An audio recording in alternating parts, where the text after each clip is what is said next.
அது கூட தவறான புரிதல் தான். நேற்று இது சம்பந்தமா இதுக்கான விளக்கமாகவும் செய்தியாளர்கள் மத்தியில் பேசியிருந்தோம். ஆன்லைன் மூலமா இதுக்கு முன்னாடி இது மானிய கோரிக்கையில் சொல்லலான் இருந்தோம். மாண்புமிகு உறுப்பினர் கேட்டதுனால இதை சொல்றோம்.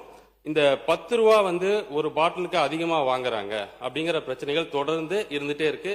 கடந்த சட்டமன்ற கூட்டத்தொடர்கள்ல கடந்த ஆட்சி காலத்துல நம்மளுடைய துறை சார்ந்த அமைச்சர்கள் சொல்லியிருக்க பதில் என்னன்னா, 2011 இருந்தே இந்த பிரச்சனைகள் இருக்கு.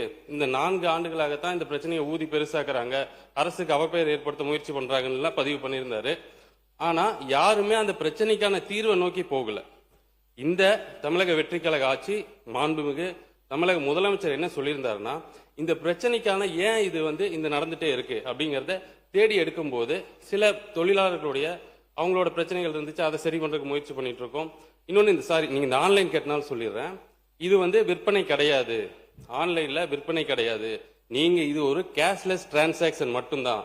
ரொம்ப நாட்களா எல்லாருமே சொல்லிட்டு இருந்தது என்னன்னா, அங்க இந்த டாஸ்மாக் கடைகள் பண பரிவர்த்தனை வேண்டாம், பண பரிவர்த்தனைனால அது முறைகேடான பணங்கள் வாங்கப்படுகிறது, வசூலிக்கப்படுகிறது பெரும்பான்மையான குற்றச்சாட்டுகளா கடந்த கால ஆட்சியில 2 கட்சிகளும் சொல்லிட்டு இருந்த குற்றச்சாட்டு தான்.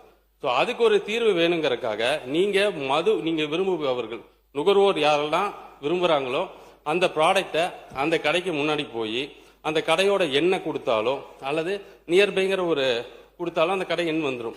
அங்க கன்சியூமர் விரும்புற அந்த பொருள் அந்த கடைகள்ல இருக்கும். அதை தேர்ந்தெடுத்து அதை பே பண்ணிட்டு அந்த QR கோடை காட்டினா அந்த பொருள் கொடுப்பாங்க. நீங்க மாண்புமிகு சட்டமன்ற உறுப்பினருக்கு மாண்புமிகு பேரவைத் தலைவர் வாயிலாக கேட்டுக்கிறதுன்னா, தவறான கருத்தை பதிவு பண்ண வேண்டாம். தெளிவா இதில் என்ன சந்தேகம் இருந்தாலும் கேட்டா அதை விளக்கறதுக்கு அரசு தயாராக உள்ளது. மாண்புமிகு உறுப்பினர்